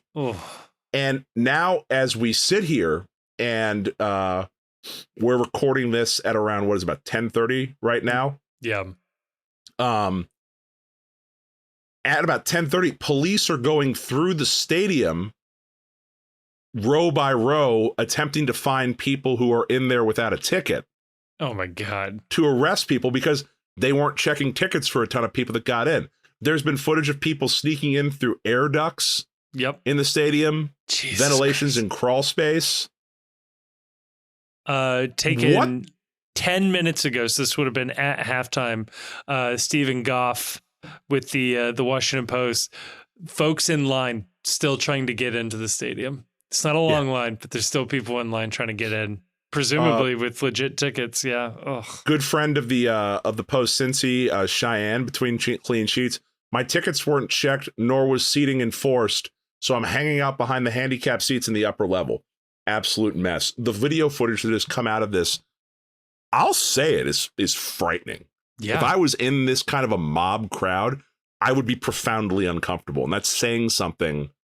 From the type of places I've, been and the dumb stuff I've done in my life. There was one video that I retweeted that honestly was terrifying. There's a dad handing his kids off to a police officer over a barricade because he's terrified that they're going to be crushed. People are barely making it through these gates. And then there's a security guard on the other side just shoving random people to the ground. And other people are like screaming, fainting, falling over next to where this security officer is doing this. One of the strangest videos I have ever seen of just the pure chaos of people trying to escape a life or death situation and then being like attacked by one overzealous security guard. And people are like looking for their children and stuff. It's insane. What's going on here? All right, so what's going on here? So what I don't understand about this is that this is not some backwoods country. This is a stadium that has hosted unbelievably large events. They've played the Super Bowl here. I think multiple Super Bowls here. Multiple Super Bowls, even since the remodel, where they remodeled. It used to be the old Joe Robbie Stadium, pro player stadium for a while. They did a remodel. They've hosted multiple Super Bowls. They've hosted the college football national championship there multiple times. The Dolphins play there all the time. University of Miami still plays there. Yeah. Taylor Swift has played concerts there. This place has done, if you name it, this venue has hosted it. And yet they can't get security right for a soccer match of this magnitude. Is this Cannonball or whatever, however you pronounce it, is this on them? providing security and doing all this. But then it's like, I'm pretty sure these are off-duty Miami cops that are beating the shit out of people. Right. On the and footage. like, I don't get how you allow this to happen in 2024. So I think on the practical standpoint, I thought this was darkly amusing given the situation. Per CONCACAF, quote, match day ops, security, and physical running of the tournament is 100% combable. So CONCACAF is very quick to point out that they are not the ones that do this.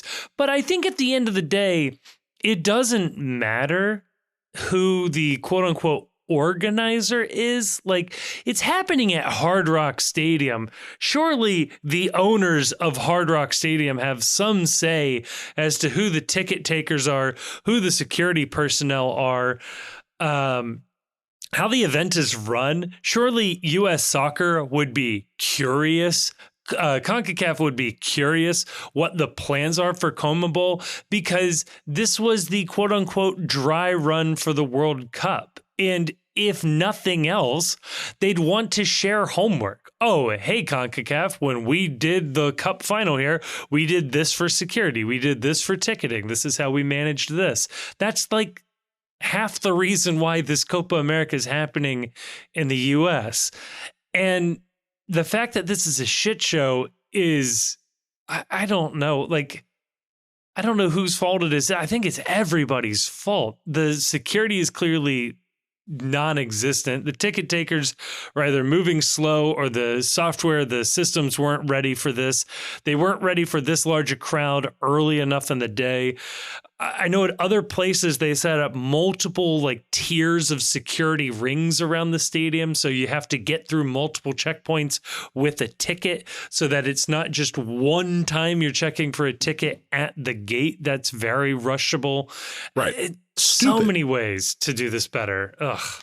I mean, that's the way the NFL works things for major events, for the Super Bowl especially, is that like you don't get anywhere near the stadium right without a ticket. Like, by the time you get to the actual gate of the stadium, you've had to show a ticket multiple times to prove you even have a right to be in the general vicinity. I want to say that's how TQL Stadium worked for the USA-Mexico World Cup qualifier.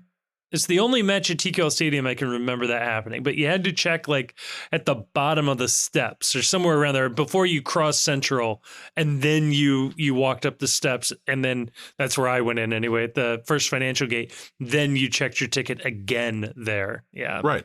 And if you do that, you eliminate the issue of people crushing up against a gate, which is a terrible idea. Yeah, I don't know. To me, what this shows the fault in is that I don't think that they should ever allow security to be outsourced at some of these venues. Like the idea that this stadium, that Hard Rock Stadium, would look at this plan or whatever the plan is and be like, yeah, I mean, it's your event, you do whatever. I would think there would be something in there that they would be like, no, this is an insufficient security plan to host a match of this magnitude at our building. And you can't just assume it's going to be a crowd that is familiar with how things are done in American venues. You have people flying in from all over the Federation to go to these matches. Yeah. So I don't understand why the stadiums would allow this to happen just on their premises. I don't know. I hope CONCACAF, I hope U.S. Soccer, I hope FIFA, whoever is in charge of this is watching this. I can't imagine the World Cup will be handled like this. I saw some nonsense online like, wow, the U.S. is not ready to host the World Cup. I have a hard time believing that, but we host some of the largest, biggest sporting events in the world. We have the largest stadiums in the world. Like, it's not a U.S. problem. It's not that's why it makes so much sense. This is a confederation problem, because we've hosted everything from the Olympics to your local high school swim meet in this country and everything in between. We have stadiums with 100,000 person capacities. And I'm sorry, there is nothing more inherently rowdy about a South American or Central American or South American soccer crowd than an SEC football game with all those nonsense. The Iron Bowl, right? Right. Yeah.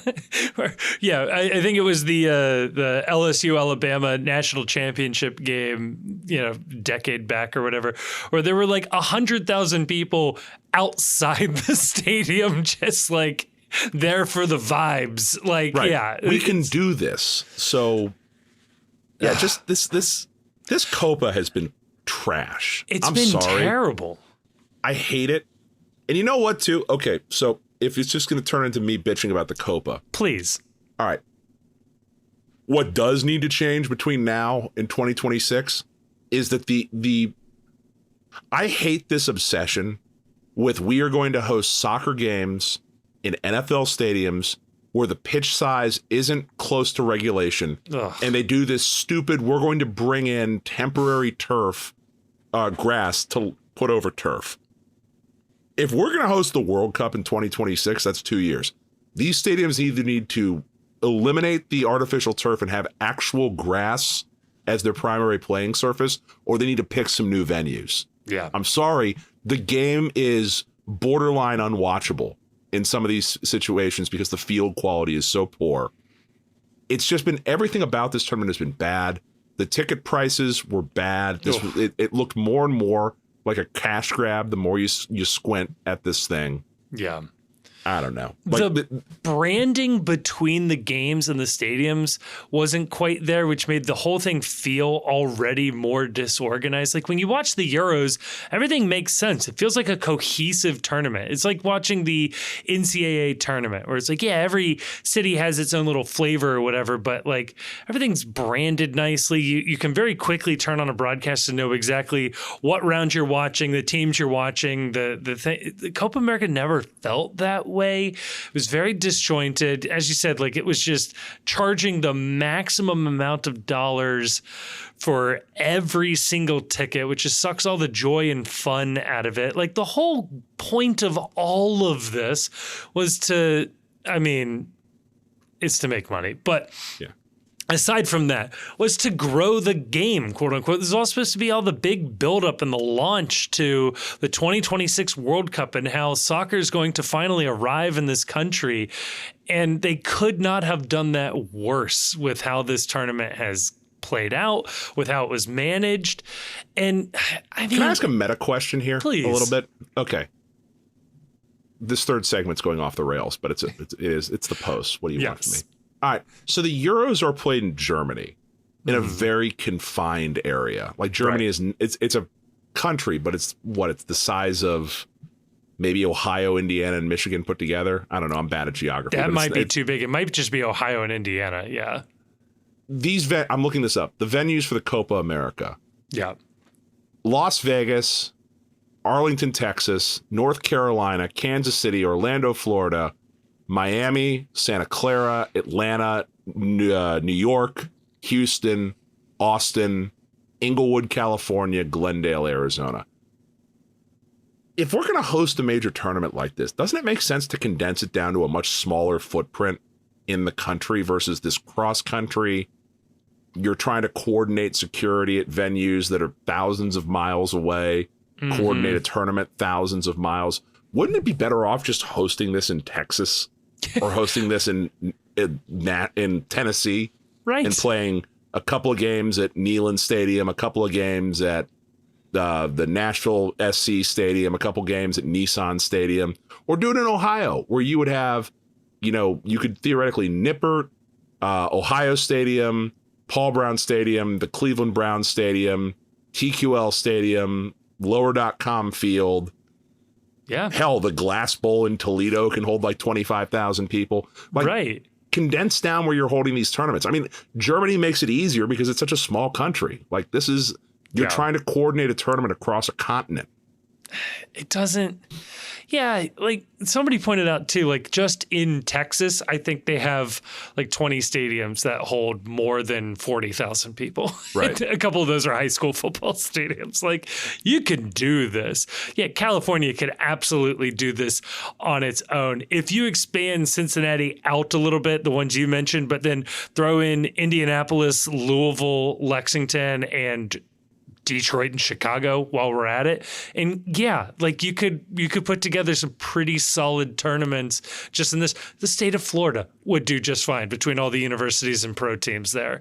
Yeah. I don't know. It just feels like when you do it nationwide like this, it's just you lose something. It stops being an event, and it's not centered around any one place where there's like a fan zone or anything like that. Yeah, you can't go there and experience it. It's got to be a pain in the ass for all these teams. They got to book out a ton of different hotels and flights and things. And that's not super easy to do, especially when you're not guaranteed moving on and whatnot. And I'm sure the organizers have some of these things arranged, but wouldn't shock me if they didn't, if they said, congrats, Argentina, you advanced. And, you're in Orlando this time. Good luck. Here's a place we recommend. Ugh. Here's an Airbnb next to an Applebee's. Right. No, they should host the entire tournament in Cincinnati. You could do the entire thing. TQL Stadium. Yep. Paul Brown Stadium. Mm-hmm. You know your third venue is? The Pit at Elder. That would be electric. I saw Darius Rucker play there. On complete seriousness, one of the best concert venues I've ever been to in my life. There's some decent high school football stadiums that could host some games. Messi playing at the Pit. It's Purple Friday for Argentina. I mean, it would be fun, right? Right? Absolutely. I don't know. I'm just hoping nobody dies in this fucking thing. That's the thing. This seems bad.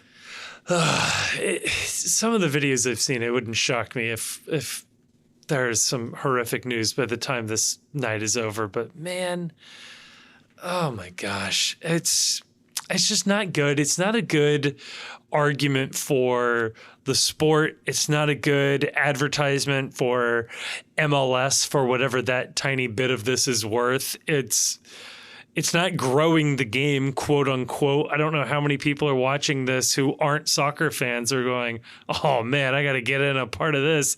This looks dope. Like, I don't know. This is reinforcing your uncle from this is reinforcing your uncle from the West Side's worst soccer take. You can't trust any of these hooligans. I mean, speaking of, Andrew Carlton tweeting out childish behavior at a tweet about people trying to enter the stadium illegally. Grayson in the quote tweets, okay, is it bad to storm a building en masse and gain unauthorized entry, or isn't it? We demand principled takes here, Carlton. So good. So good. If folks don't know. Hopefully everyone survives and everyone has a good time. Kevin. That's how I feel about Chicago. We've got a match on Wednesday. Yeah, I don't know, man. So going into Leagues Cup, if we wanted to keep pace with last year's Shield pace, we needed 2 wins and a loss. That would keep us dead even. We got the loss. Got the hard part out of the way. 2 wins, and we will go into Leagues Cup exactly where we were last year, points per game and points wise. Not points per game on the season, just we will have finished that little stretch with the same number of points in the same number of games. Chicago is not a formidable opponent down there in 14th. Kind of wild. They are 1 point and therefore 1 place ahead of the Philadelphia Union. Welcome to the basement, Philadelphia. They are currently the worst team in the Eastern Conference. Not the worst team in the league. That would, of course, be the San Jose Earthquakes, but naturally not good for Philly. Coming in on a heater, they just drew NYCFC 0-0, but prior to that, lost to the aforementioned Quakes 1-0. They beat the Union 4-3, so it was a shootout there. Oof. Lost to Seattle 2-1, lost to Orlando 4-2. They were coming in riding a -12 goal differential. They've conceded 40 times on the season. You like those numbers. Currently, FCC the heavy betting favorites on this. Must win or can't lose game. I mean, with weirdly how this is going, like nothing matters until the playoffs. Like If we've got, I don't know, 6 games left, 5 games left, and we're still in the Shield race, I'll care a little bit more. But honestly, the biggest priority is making sure everybody stays healthy, make sure everybody is ready to go for the playoffs. Maybe we get, I don't know, a couple of new signings integrated during Leagues Cup and we call it a day. I don't know. Should we care more about this one, Chief? I think so. If for no other reason than I feel like points before the window matter a lot more than points after the window. Okay. And a lot of teams are going to be getting better. So getting these points before other teams get better is always a good thing. And also, I think that if this team is as active in the window as we're all anticipating, there could be some rough soccer from this team in August and September as some of these new players and these new things integrate into the lineup. Yeah. You gotta. Here's what it comes down to: you gotta beat teams like Chicago. Yeah. Like you can't, in your building, you've got to beat teams that are down buried at the bottom of the table. I would have said that about Charlotte. I think I don't care that they're in 6th place in the East. They're not a good team. You got to beat teams like that. After losing to Charlotte, yeah, you got to come back, and you can't lose 2 home matches in a row and be considered a serious. You can't. It takes away from what you're attempting to accomplish when you can't win games at home. They got to win this game. It's really funny that if Inter Miami also loses, we could lose 2 games in a row and still be top of the table. Wow, this league is dumb. It is dumb. Yeah, I'd agree with that. So here's my question to you then. What is your starting center back 3? Murphy, Keller. Powell? That's got to be Powell, I guess, right? Well, I mean, I guess it depends. Do you move to the back 3 with your wing back set up with Orishano and Yedlin as a wing back? Powell as a wing back and or move Halsey? Yedlin to center back? It's like they've been weirdly down on using Halsey as a starter, but I mean, that's an option. You could go Kubo to the wing back. That's an option, and have Dotto and Kelsey back up top. But I don't think they like that. I think they've seen enough of that to know that that's not productive for them. I guess I would probably run back the same formation as last time, but I would sub Kubo in as striker and put Obi back in as the defensive mid now that he's off suspension. Yeah. And then just trust that having Obi in front of that will help cover for whatever other sins there are in the back line, and just anticipate you might have to win a shootout. Maybe that's it. And then it's just Keller for Robinson. And then if you need to shift somebody to the center because you don't trust Keller, so be it. And you have the option of moving DeAndre Yedlin to the back line and bringing Halsey in later. Yedlin is your left center back, Ian Murphy, Kip Keller's your right center back, and then Orishano is your right wing back. Maybe. Asad is your left wing back. Oh, man, there's a lot of different ways this could go. Robinson's red card's a real bummer. Yeah. Again, he needed to be smarter than that. Yeah. But it is what it is. Yeah, but I think you have to have Kubo back up top. That needs to happen. And that's what was the missing link from the offense, I think, this past weekend. I buy it. So we've gone on for quite a while here, Chief. Predictions. Oh, God. I have no idea. I would believe any result you told me. 3-2? Us, yeah. That sounds right. I don't think a clean sheet is going to happen with this back line. No. I'll go 4-2 us. That also feels right. 4-2 also feels right. 4-3, I'd hear that too. I think we can score a lot of goals. It's just a matter of how many are we going to give up. It's also game state too, because like a team like Chicago, you can put like 2 or 3 on them, and then they're just they're playing for nothing right now, and you can run them out of the building a little bit. Sorry. I was gonna say, but if you let them score the first one, it could get a little dicey, like we saw this past weekend. How much does Lucho playing impact your prediction? A lot. I think we can still beat him without Lucho. So do I. I just don't know what it looks like if we do. Who do you put there? Dotto, I guess, is the Has Lucho. to be Dotto. Yeah. Ooh. Do you call up Shirilla? Is he an attacking mid? He's an attacker. You Dude's could put him up hotter top. Hotter than a firecracker. Put him up top and put Kubo as your Lucho Attacking replacement. mid. Yeah. Ooh, that's spicy. Could be fun. Or Shano seems like he has that skill set too, weirdly. Could be a striker if need be. Or like an attacking mid. Oh, yeah, for sure. I'll be interested, but they got to win. Doesn't matter how you run it out there. They got to win. Yeah. I don't know. I feel like this team has power even with Lucho not there. I just think it looks different. I mean, we've seen New England beat us without all of their good players. So Right. surely we can do the same too, right? We're due for one of those, I think. Yeah. And then just root against Miami and Columbus while we're at it. So it'd be nice. One day. It is funny and probably worth pointing out that Shaqiri had a pretty solid Euros and then has apparently just refused to come back to Chicago. They name checked him on the They name checked MLS on the European broadcast when he was taking PKs. So good. Pretty cool. I did a little. In the bar I was at. My pride swelled a little bit as an American. That's me. That's us. Hey, you mentioned my league. That's my league. Oh, God. Good times. Is that about it for us, Kevin? Chief, kill it. Go fuck yourself, San Diego.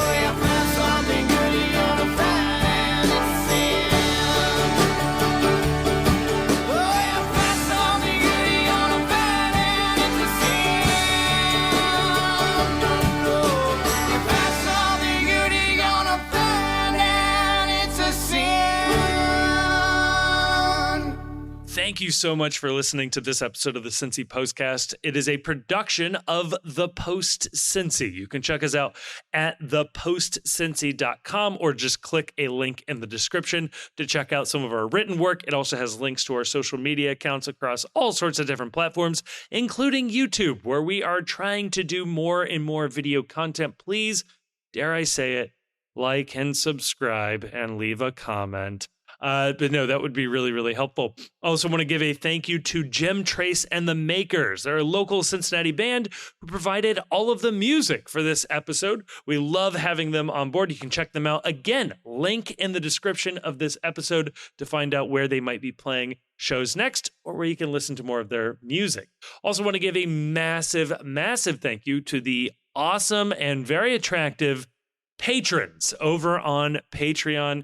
It is a voluntary subscription that people take out with no real promise of anything extra that keep this show afloat. And we are so, so thankful to those of you that have decided to take that commitment.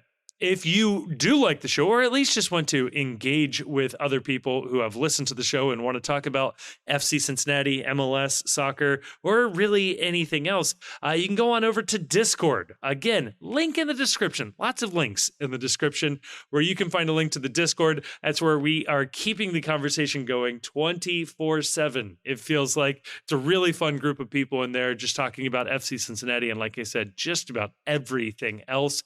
And finally, I'll say it. If you liked this episode, and given the fact that you've made it all the way to the end, I have to assume you either like it or for some reason cannot reach the stop button.